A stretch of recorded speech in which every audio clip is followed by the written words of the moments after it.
I want to give my take on a video that I just watched. It's from the Hearts Starts Pounding YouTube channel.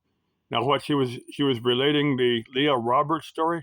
Now, I've heard this 2 or 3 times. It was even on the TV show Unsolved Mysteries. That's from a number of years ago. This had happened around the year 2000. They had found her wrecked vehicle. It's around Bellingham, Washington. And now I've never been in that part of the U.S., so I don't know that area that well. But anyway, they had found her vehicle at the bottom of a cliff or ravine or something where it obviously wrecked from, suffered from a high-speed wreck. That actually found evidence that someone had been living in the vehicle for a while. Someone had, shoved rags into broken windows and stuff, and that could have been her. That could have been some homeless person. They to this day they don't know. They found her pants with $2,500 in cash.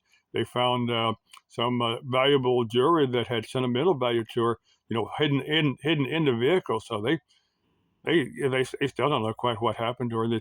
To me, this doesn't make much sense. Now, according to the her, I'm trying to think of her, the heart starts beating.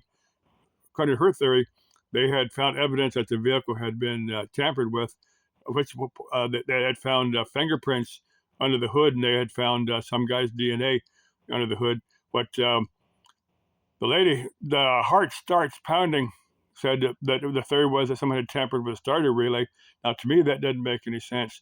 But if someone had deliberately rigged the throttle, to go full throttle, but I don't know if it's carbureted or if it's fuel injected, but if you had maybe take a pair of vice grips and lock it on the throttle linkage where it's wide open, where it goes full throttle, start the vehicle rolling, and then roll out. In any case, that would be a very, very violent exit of a vehicle, and you're going to end up getting scraped up, getting banged up pretty good. And I wouldn't even attempt something like that because that's a good way to get seriously hurt or killed. But maybe somebody had met her and they just decided to make another life for both themselves. Maybe they wanted their families to think they were all dead.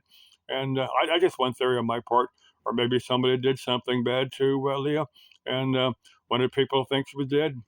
Now they did find the mummified remains of an individual. Now earlier in Leah's life, she had been in another serious car wreck, and they'd had to put a rod in in one of her legs, and they found the mummified remains of an individual that apparently had hung themselves a short distance away from that. But the DNA had come up that it was a male, a little bit older male, and I'm thinking maybe the DNA is wrong. Maybe that is her, and the DNA test was wrong. I don't, because that has happened once or twice. They have got the test results wrong. Just something goofy with DNA sometimes. I don't know. Just my thoughts on that. Or maybe she's made a life with somebody else. Maybe she had amnesia and met up with somebody else and decided maybe she still thinks she's somebody else. I don't know. Now, for me, if someone still knows who they are and has deliberately decided to go missing and doesn't let their family know, God, that's got to be one of the meanest things anybody could ever do. To just not let your family know. Now, if I had met up with Leah and, she had said, well, I want to disappear, I don't think I'd want to do that. I think I'd want to keep everything open, be friends with her family.